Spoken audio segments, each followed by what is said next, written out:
everybody. I'm back. Did a little update to the layout. Um, in fact, I'm going to change up a little bit more before we get started today. What do I want to change? Not that, not that.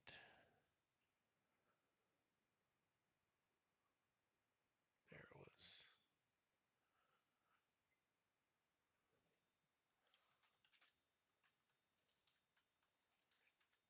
Oof. Where's my letters?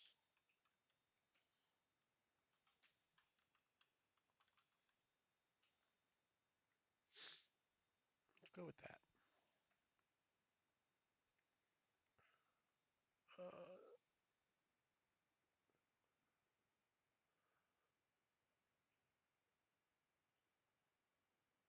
oh, all right.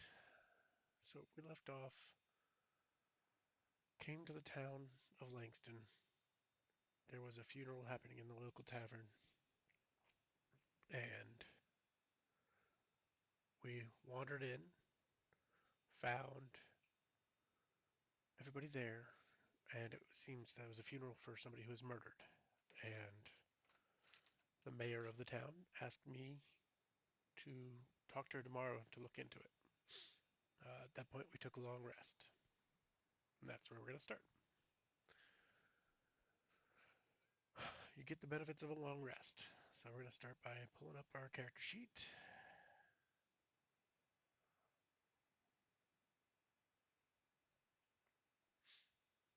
Press the long rest button.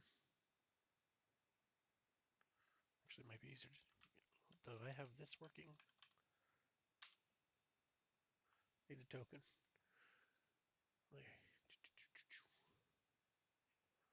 Here we go.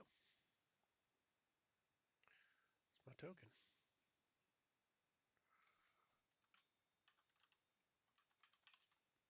As you'll know, there's a future. I'm going to work on getting the stats up in that corner there.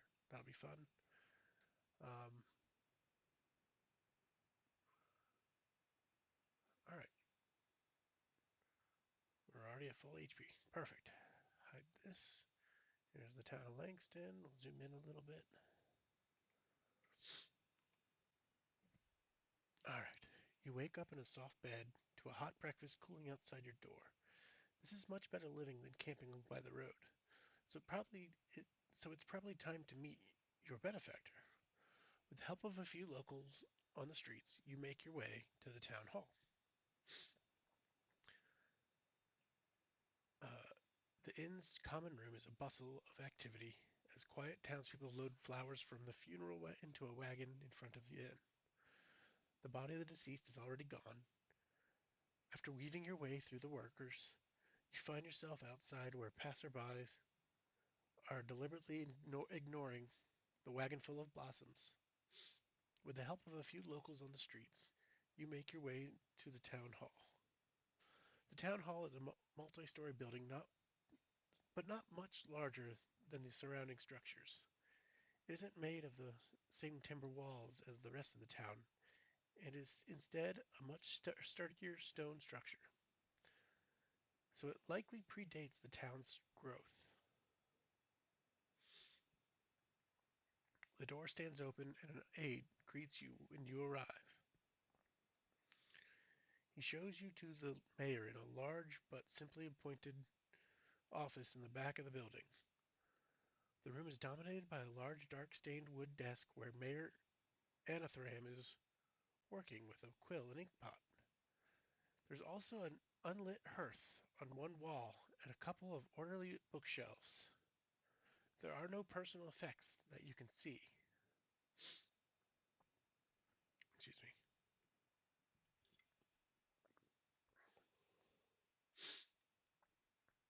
A cushion and a bowl of water are set up next to the desk. The mayor's mastiff is lounging there, watching you intently as you enter. I can either greet the mayor or pet the dog first. I mean, you gotta pet the dog first.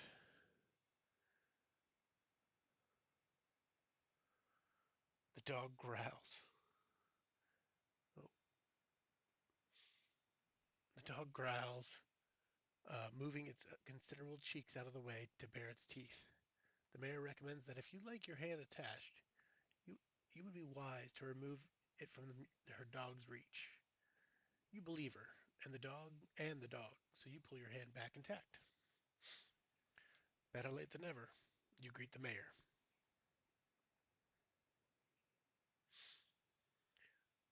You politely greet the mayor, and the dog lays its massive head back down on its paws. It continues to watch you closely, however. Okay? I am grateful for your service, she says. You assume she is being genuine, but it's impossible to tell for sure with her stony delivery. She outlines the problem she's having. A gruesome murder about a week ago. The town militia is fine against bandits or sheep rustlers, but this requires someone different. The poor girl was mangled as if by a wild beast, but she was found within town. Besides, Roy keeps the woods free of monsters and supernatural hazards. And besides, she explains, you're an outsider and therefore expendable. It's the mayor's role to protect the town, not every drifter that wanders in. The town will pay you 320 gold pieces to eliminate the threat. All right. The fee is not negotiable. The mayor at Athram gives you the impression it would be bad for your health to try. Yeah, I don't think I'm going to try. Um, the question is, do I accept or reject? I feel like this will be a short stream if I reject. So I am going to accept. Excuse me. So let's accept. Excellent, Mayor Anethum says in a gravely tone. You can only assume means she's pleased.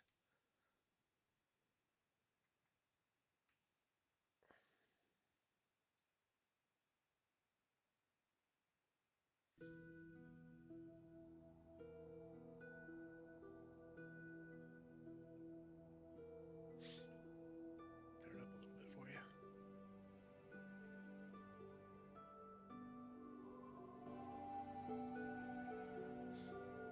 There we go. Excellent, Mayor Anethrim says in a gravely tone. You can only assume means she's pleased. Let us begin. Please speak to Maybelline's fiancé. He is an herbalist who lives on the western edge of town, where he tends his garden and makes medicine for the townsfolk. You thank the mayor and prepare to leave, but she holds you up a hand. I have also made an arrangement with our general store. You may go to resupply anytime you may need to do so. It does not as many goods as a big city, but it will likely have whatever you need. Much at a discount. And here's an advance to make whatever purchases you may need. Add 20 gold pieces to your inventory. Sweet. We're rich.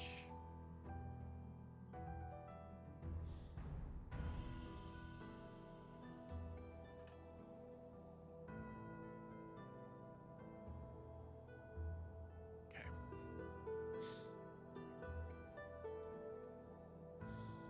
Turn the page. Wash your hands. You thank the mayor for her kind gesture, and she grunts in response before turning to the paperwork on the table. Next step is to go see Tomlin, the town's herbalist, and Maybelline's fiancé. The general store. At any time you're within the town of Langston, you may visit the store. To visit the general store, make note of your current starting section and turn to the back of the book to the section labeled General Store, where you can follow prompts to make transactions. Return to the section you started from when you are done. So I also made a handout.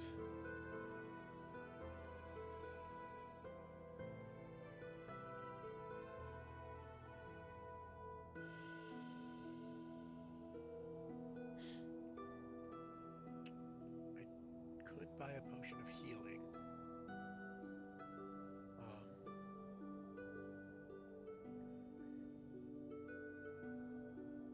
What does a healer's kit do? If I could use that, that'd be awesome. Or is that just like a traveling kit? Right.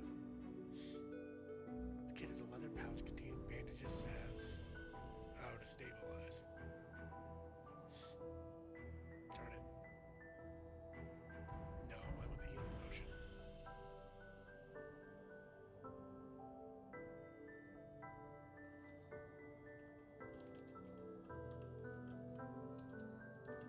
Potion of healing. Alright. That was 25 gold. So we're going to subtract 25 from 32 is 7 gold. Drag a potion of healing in. Handbook, why not?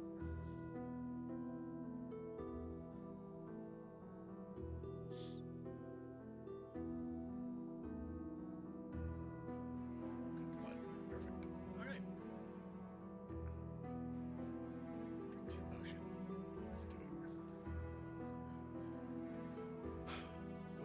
Go to 49. So we take a detour to the general store.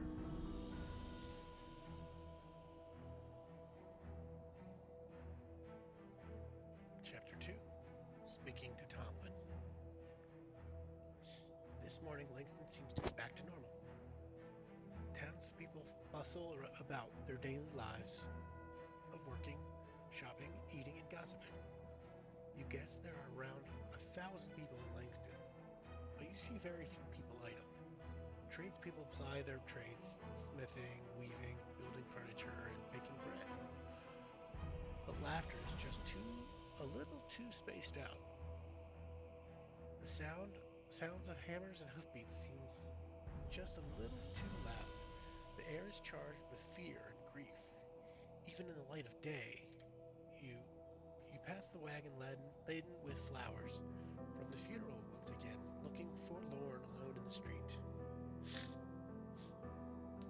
So you now find yourself in a strange town with a substantial payday on the other end of a murder investigation.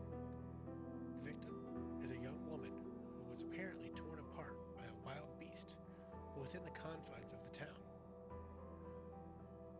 Your first lead is the dead woman's fiancé, but that's it. It looks like you have your work cut out for you.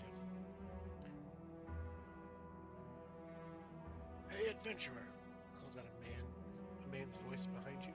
It's the same man that challenged you to a fight the night before, carrying a bundle of barrels, staves. We've got our eyes on you. Don't you think we don't? A few others nearby shake their heads, and one local shoots you an embarrassed look. Yes, you will definitely have your work cut out for you. If you're able to detect magic through a spell or ability, go to 91. If not, 84. Let's check. I don't think so. Unarmored martial arts, cat's claws, cat's talents, perception, stealth, dark vision, by popular demand. No, I don't have any spells. Yeah, no spells. Okay. 84.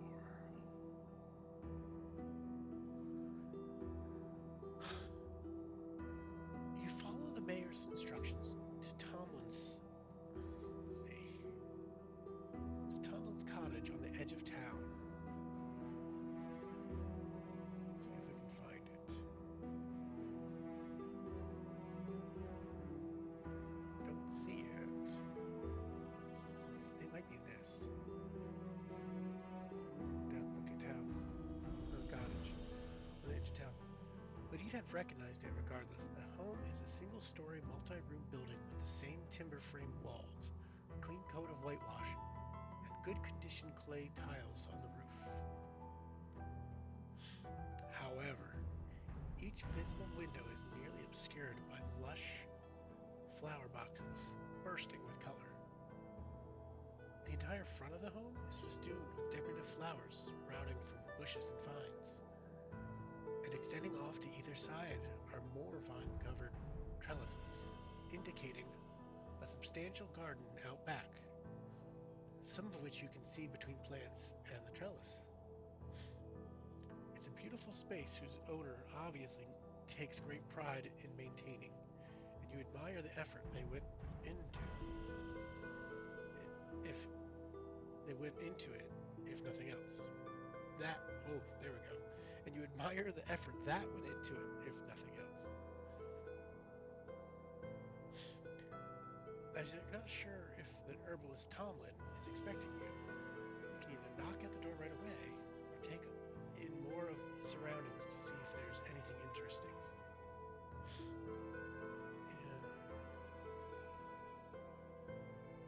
And would I go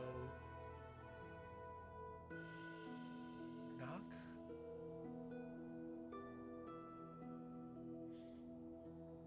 So, I'm a stumbling cat,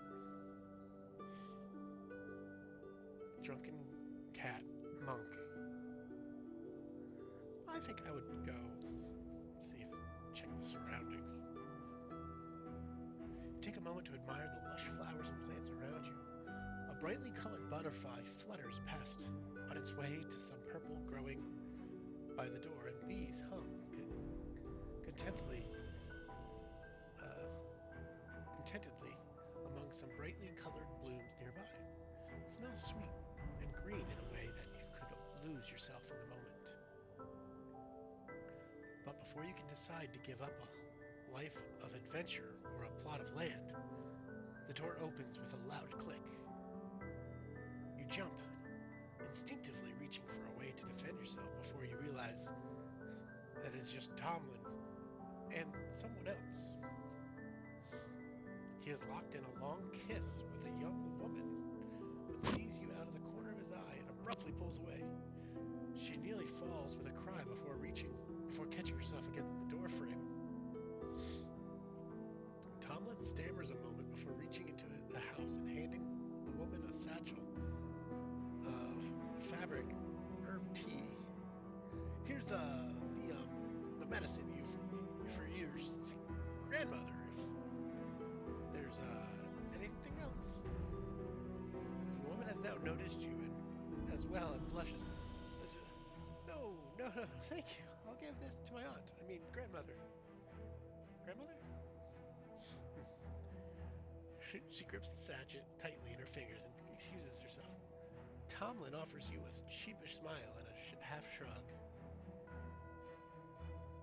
I could chastise the herbalist? Ask him who the guest was, or say nothing at all.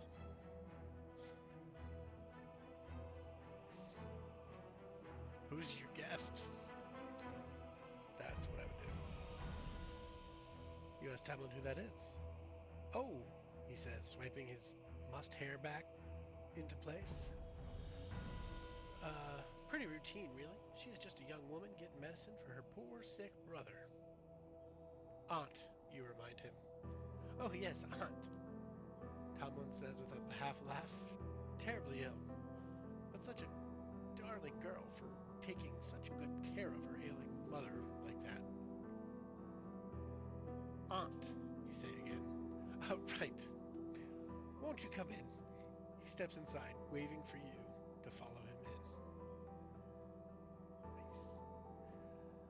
Looking embarrassed, but not able to resist glancing after his guest, Tomlin closes the door behind you. The herbalist's cottage is a riotous sensory experience. Fresh flowers sit in vases and lie in bunches on various surfaces. More flowers, herbs, and roots hang from special drying racks among the ceiling beams. The windows are all hung with vibrant purple flowers in the early stages of drying out. They're evenly spaced with small bunches of daisies tied with little purple ribbons, so it's difficult for you to tell if they are medicinal or decorative, but it looks like a bit of Maybelline's influence on the space. flavors come in waves. Some medicinal and astringent, others floral, herbal, and fruity in waves. It's intense, but not unpleasant. The hearth coals are banked low. Some decoction bubbles away in a cauldron.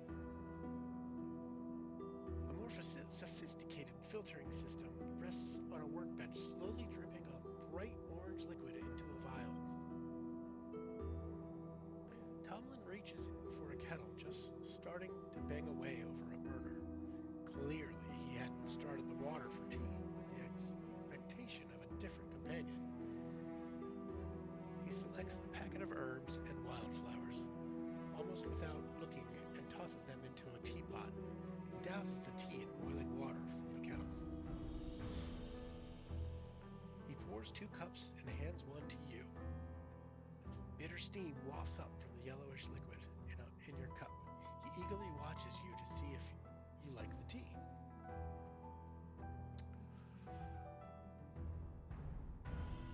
Oh, I think I would. I'm not going to refuse a beverage. Assess the tea for.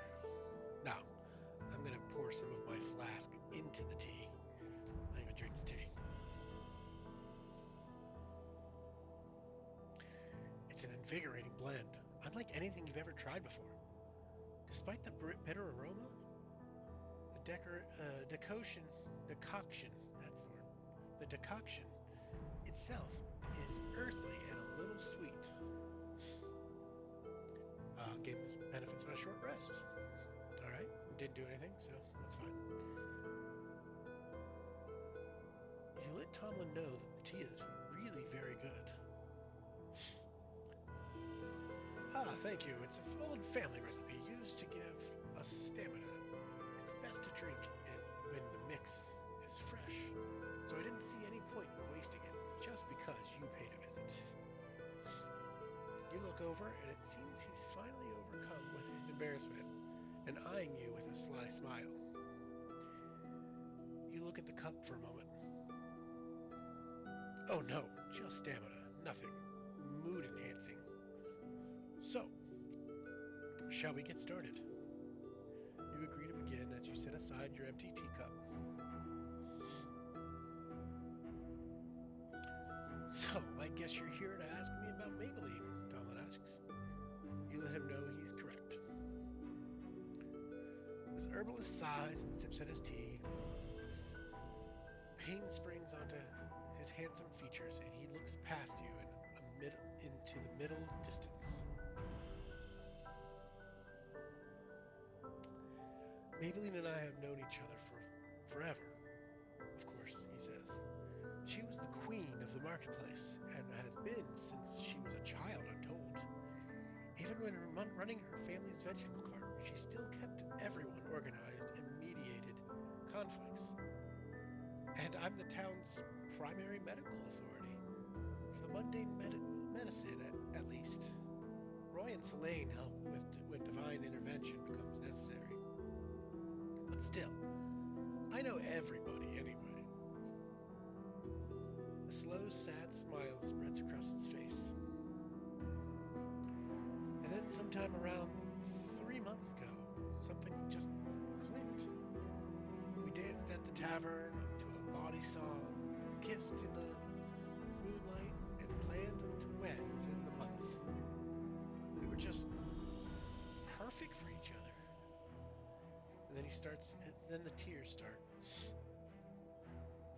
I'm sorry. Thank you for being here to help find whoever or whatever did this so that no one else would have to feel this kind of pain. It's no wonder her parents are holding themselves up in the farm, refusing to talk to anyone. Maybelline was a bright and shining star who will be dearly missed. Alright, what else do I want to know? Should I ask where Tomlin was the night she died? Or ask if Maybelline had any enemies? Or ask Tomlin if Tomlin has seen anyone or anything strange around town lately.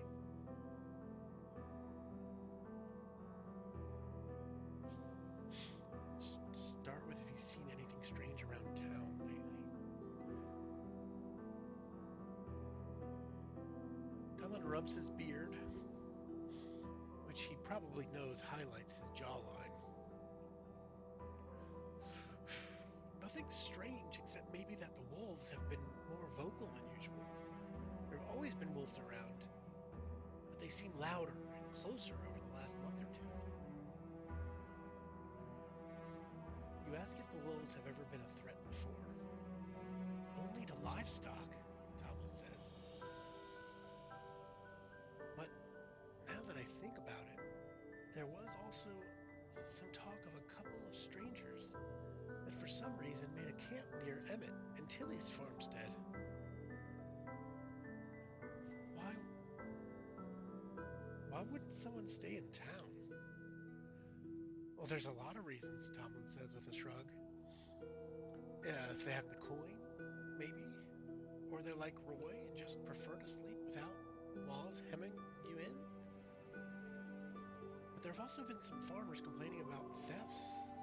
If these, whoever they are, well, if they're up to no good, that could be why they aren't staying in town. Could they have done this?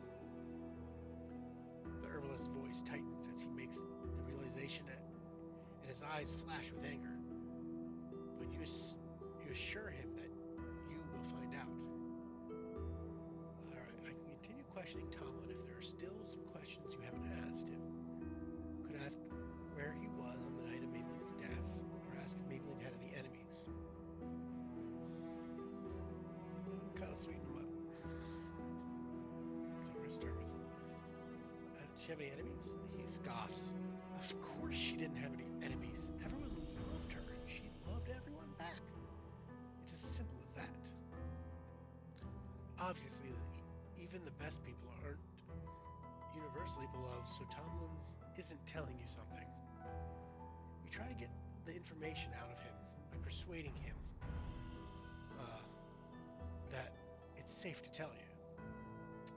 So I can do a charisma check. Alright, persuasion. Come on. You can tell me. Persuasion.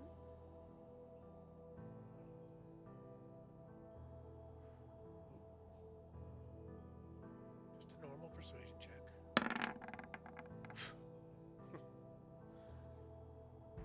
Alright, I've been rolling beautifully. He's clearly hiding something. But what isn't clear? What is clear is that he's not giving up the information.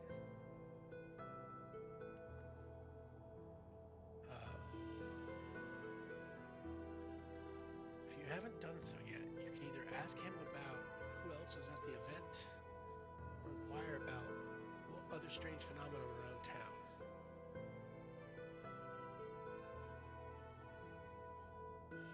Well, mostly just the men, Tomlin says. At some point, Selene was passing through on her way to speak to someone. She looked a little haggard, but was her usual cheery self. She stopped over for a quick hello before rushing on her way. You ask how familiar Tomlin is with Selene and her usual self. Well, you know, he shrugs, but more to relieve himself of some strong emotion than uncertainty. We were lovers before her pilgrimage, but while she was gone, Maybelline and I fell in love. You ask how Selene took it. Not well at first, but she came around. She even agreed to perform the wedding ceremony. You ask if that's typical for Selene to perform ceremonies like that. Well, her or Roy. He pours himself another cup of tea. Roy was there with us, actually. He left early, though, when he started sneezing and coughing up a fit. You could still ask why Maybelline wasn't with him in the first place. Or if you haven't done so, you can ask more about Maybelline, like if she had any enemies, or anything suspicious. So I'll ask this.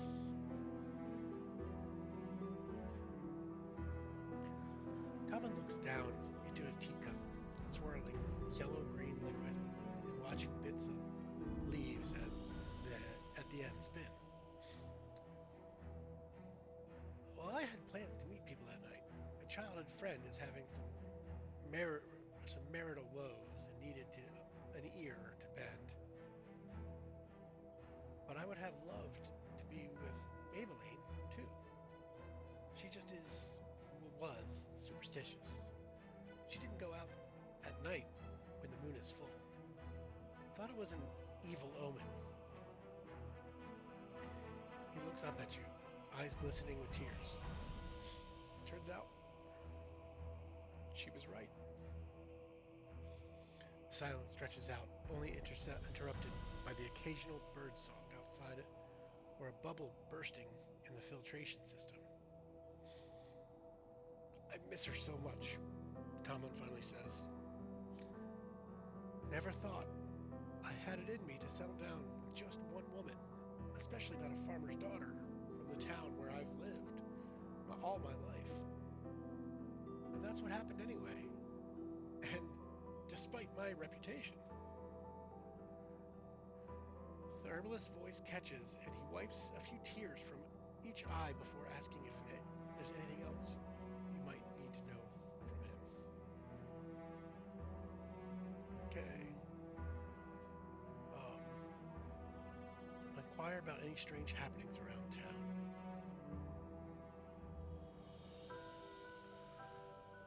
He rubs his beard. He probably knows. Oh, did I ask this one? I already asked this one.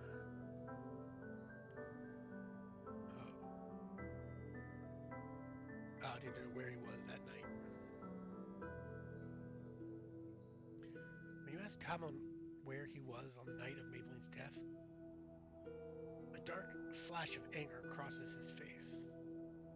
However, his expression quickly dissolves into shame. I was with friends, he says. Oh no, not that kind of friend. I was having a drink at the tavern, and it got a little out of hand. Maybelline and I had a whirlwind courtship, so there was no stag party. That night became it. When you ask if anyone else can confirm that, he rattles off a bunch of names. He has a dozen or more people from around town who can confirm he was there until dawn. You can roll either intelligence or insight check. An investigation or insight. Let's see what I'm better at. Investigation, -1. Insight, +4. We'll do it insight.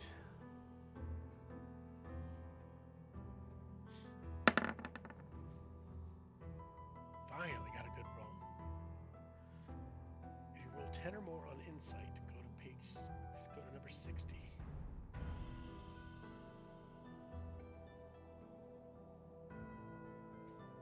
Oh, I gain an inspiration, which that brings up a note about this. The way this works is inspiration works a little differently in this. I gain a stack of them as opposed to just a single one.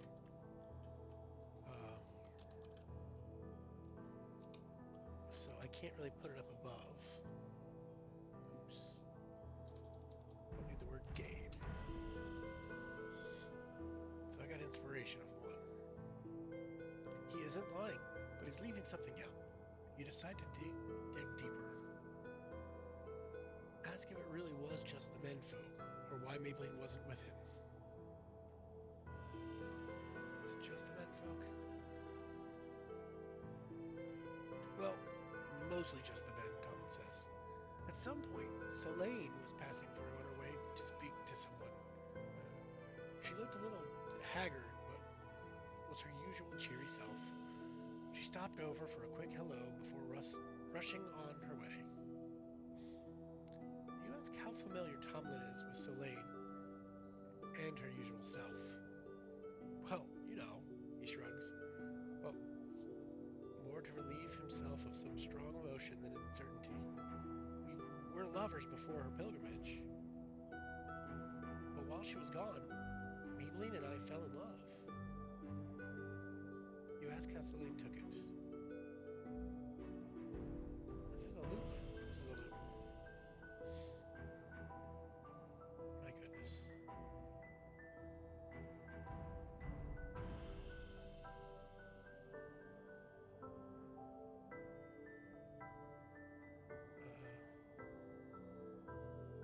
Maybelline wasn't with him in the first place.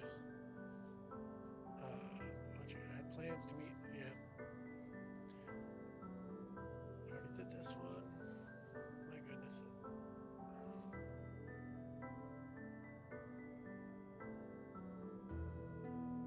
I confirmed it was just him.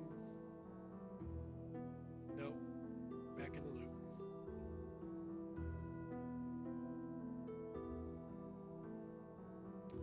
I'm gonna go continue my.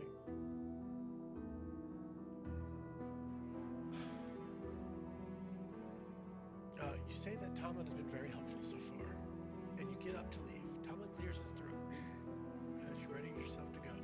Uh, Before you move on, adventurer, there is something going on here that I'm worried is related to Maybelline's death. The past few nights, something has been tearing up the garden, destroying months of cultivation, and there are strange clawed prints in the soil many mornings. And you ask what you can do to possibly help. Well, obviously, I'm a lover, he says, not a fighter. Could you please check the garden before you go? He seems genuinely earnest and fearful, so you feel as though you should check it out.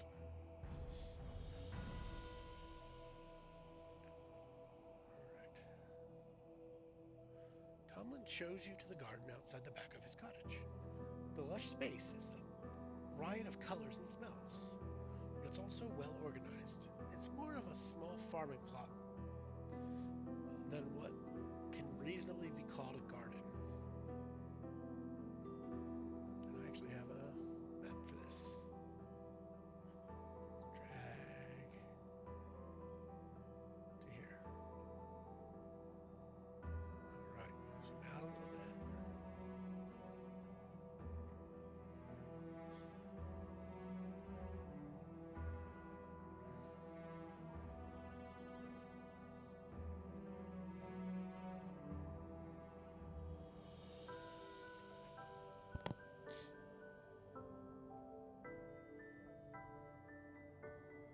Drag me onto the map. Tomlin shows you to the garden outside the back of his cottage. The lush space is a riot of color and smells, but it's also well organized. It's more of a small farming plot than what can reasonably be called a garden. Flower beds and tracts of green herb dominate the plot while climbing vines over trellises that make up a fence. One of the beams anchoring a far corner of the trellises has fallen over. The place smells amazing, and bees lazily hum from blossom to blossom.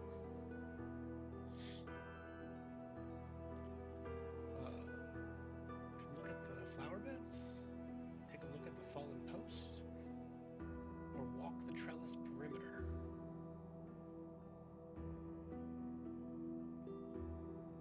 Yeah, the fallen post. That's probably not normally fallen down.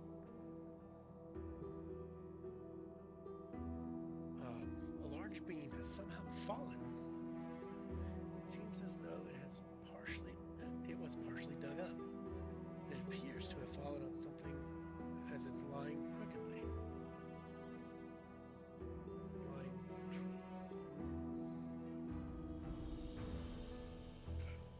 Tomlin admits to trying to move the beam, but not being able to, and there are more pressing matters. You decide to move it for him.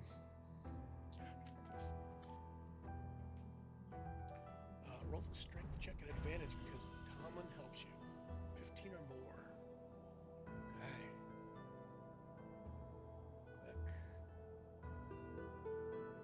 Roll a check. Advantage.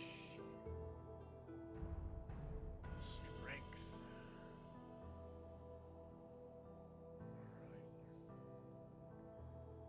Come on, 15.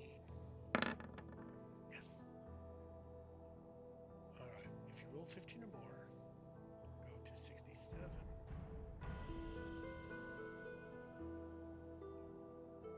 Inspiration.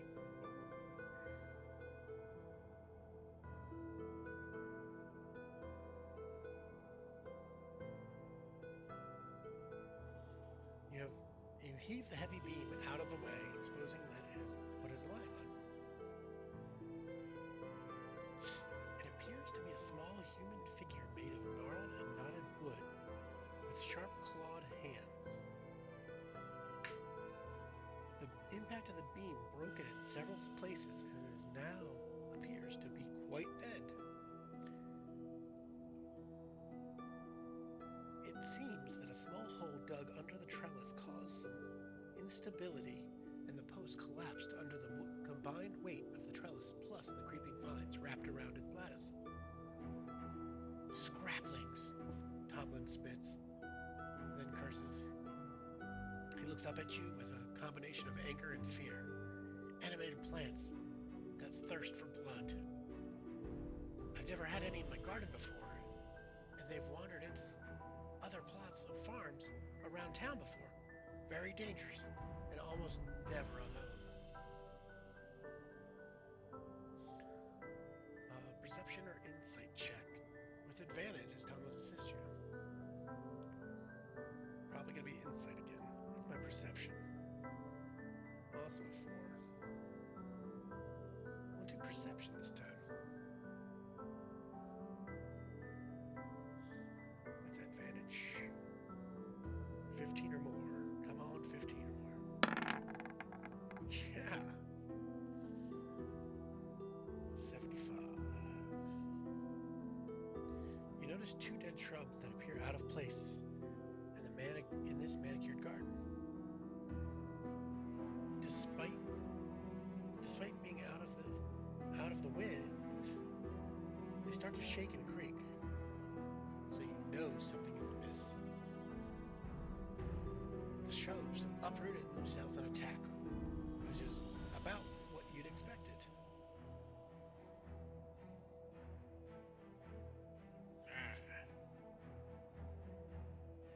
Now, we're in combat.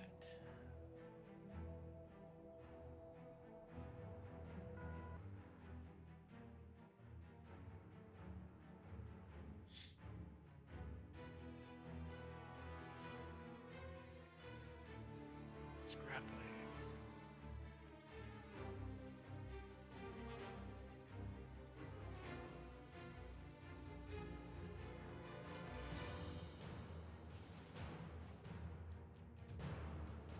Scrapplings look like 2 small humanoids, apparently made of dry wood. They rake at you with sharp claws amid the clattering of their wooden limbs. Tomlin grabs a nearby pitchfork and engages one of them, but he calls out, "Kill them! With fire if you can!" Fight the scrappling you have engaged. Both fight to the death. Oof. Alright, to the death. I need... So I'm up here now. Scrappling. I mean, this is going to give away spoilers. Shoot. Will this show up in the compendium now? That's a good question.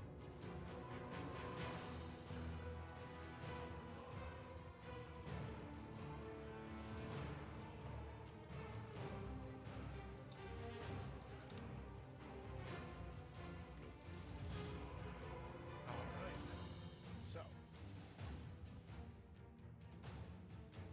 Is that what it is?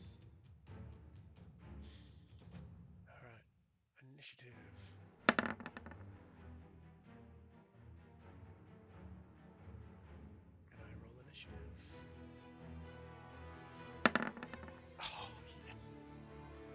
first punch.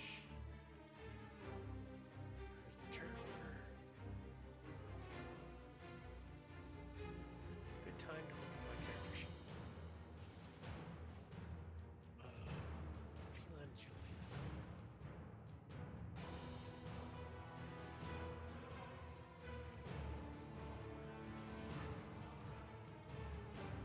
Cat's talons. Cat's claws. Use your claws to make unarmed strikes. When you hit with them, the strike deals 1d6 plus your strength modifier. Ah. Instead of bludgeoning damage, normal. Alright. I think that's all I got right now. Because I'm just level 1. Alright. Cat's claws. Perfect.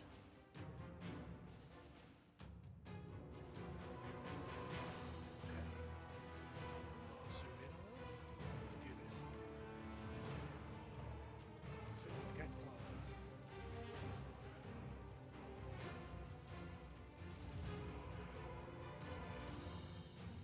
Okay, that doesn't help.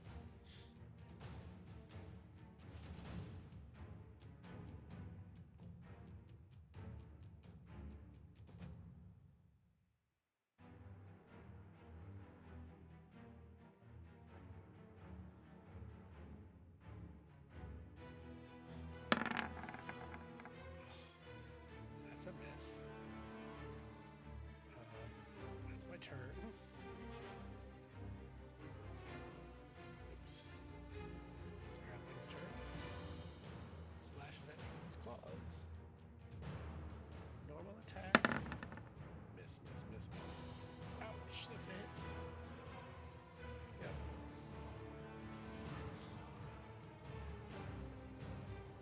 Is my armor only a 10? Ouch.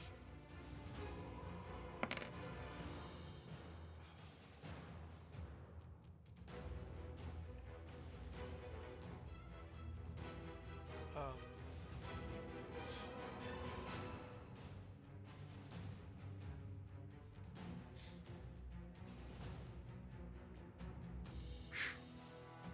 Okay.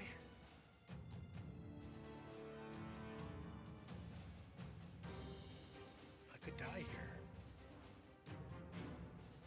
I have a health potion, but that takes my turn. A health potion. Is it an action or a bonus?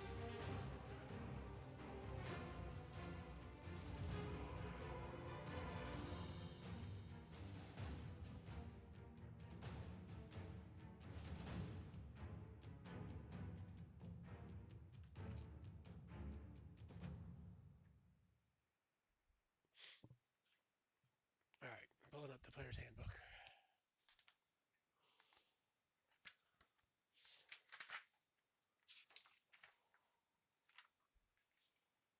Oh no.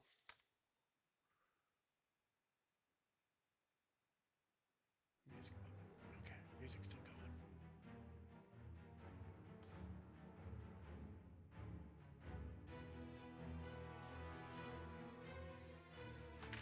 Let's look at action.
some exceptions to house rules that can alter this, such as allowing potions to be drunk as a bonus.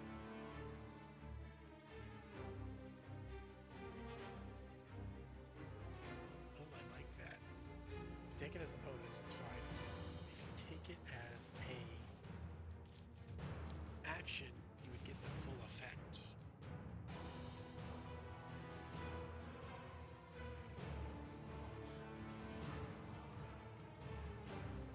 I'm gonna do it as bonus because I like that.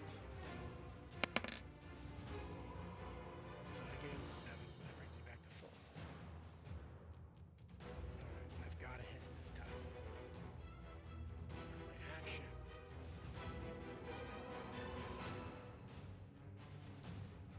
I do have a sword too. I'm going to use inspiration.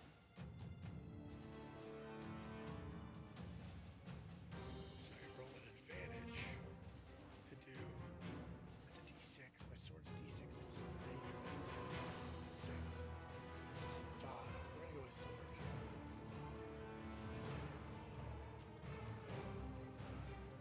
With advantage.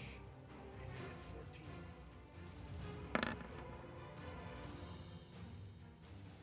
Advantage hits. Oh.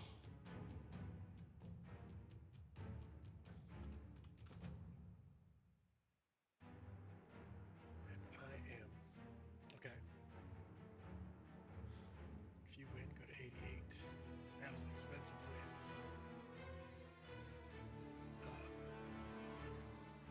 As you deal the final blow to the scrappling, Tomlin screams with a wild fury and he stabs at his opponent until it is splintered and broken.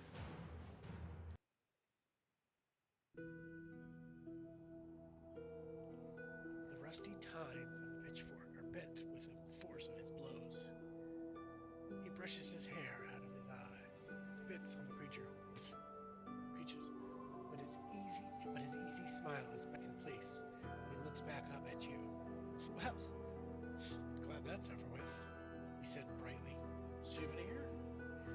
He reaches down and plucks one of the several arms with its claws still attached. He hands it to you. Scrappling claw to my inventory. What is a scrappling claw?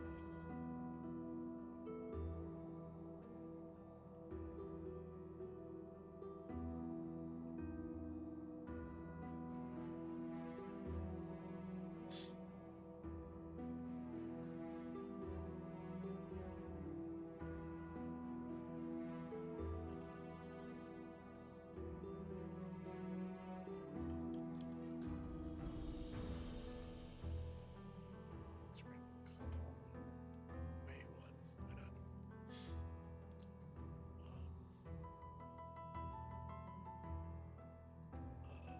Listen, I know plants, but not plant creatures, he admits. So you should take that to go and speak to Roy Slunderhammer. That's the druid. Looking up into the sky, the day is drawing to a close, however, and you feel it's not a good idea to try and find a druid's grove in the dark, given what you've learned today. You've decided to go to the inn for a good night's sleep, and maybe recover from the challenges of the day so far.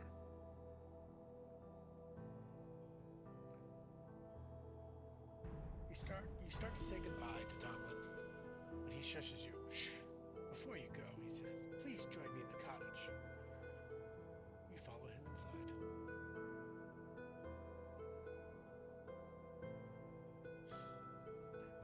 I'm very grateful for your help, Tomlin says, once you're in his cottage. This is to help you with your investigation. It was meant to be a wedding gift for Maybelline, but I can no longer bear to have it in here with me. But maybe it will be useful to you. So wait.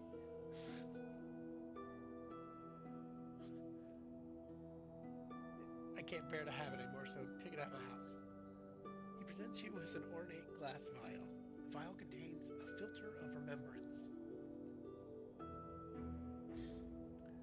And filter of remembrance.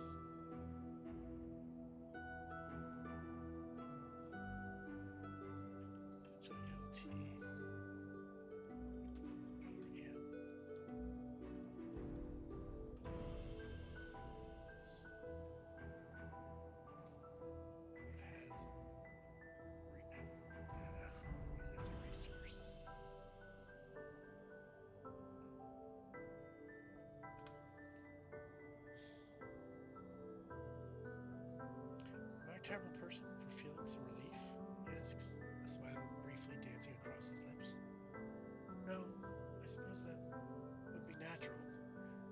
And we were together till death did us part. He gets a faraway look in his eyes as he stares past you. You bid him farewell, which he distractedly returns. Yeah. And make your way back to the inn.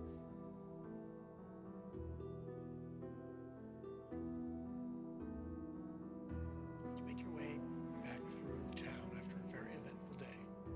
The occasional point of whispered conversations trails in your wake, but you are left to your own thoughts as you make your way back to the inn. It's been an eventful day in the life of the traveling adventurer. You've been hired to flush out and eliminate an unknown killer by Mayor Anatharam and her terrifying pet. You have also met with the emotionally needy and possibly unstable fiancé of the victim. You then narrowly avoided becoming fertilizer in his garden at the hands of a pair of scraplings. So you arrive back to the inn to get some rest after the sun is just starting to dip into the west. You take a hot meal upstairs with you where you eat and ready yourself for a long rest. If tomorrow is anything like today, you feel you will need all the rest you can get.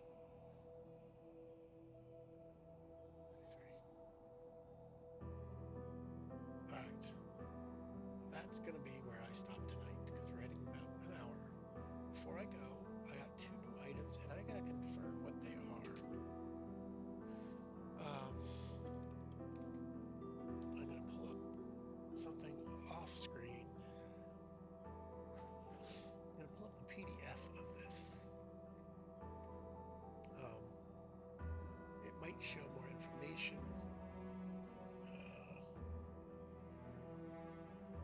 than the EPUB file I have in the PDF in the story section.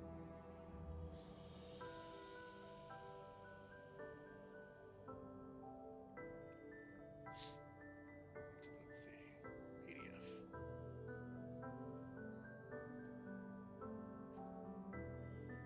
I wish I got, so I'd have the book in hard copy for both Okie Island and for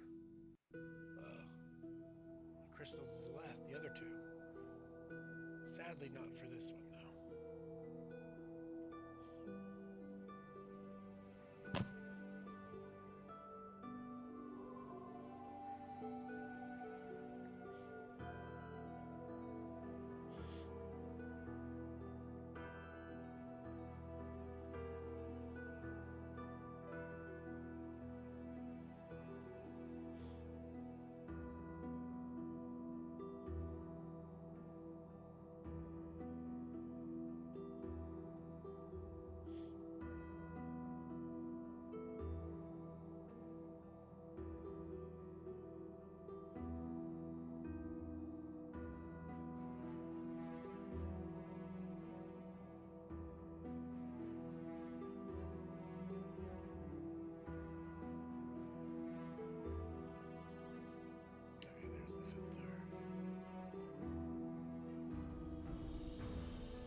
Altar of Remembrance container holds 10 doses of perfume whose scent inspires extremely vivid memories. You apply a dose to yourself and get +1 to charisma checks for 10 minutes or until you wash. If the vial contains at least 3 doses, it can be used as a grenade-like weapon. Any creature within 10 feet of impact must roll a wisdom saving throw. DC 8 plus the number of doses left. On a failed save, affected creatures are stunned for 1d4 rounds. Creatures. A creature within 10 foot of impact. Oh. On a save, the filter has no effect. Creatures who receive perception bonuses from the sense of smell have disadvantage on their saving throws.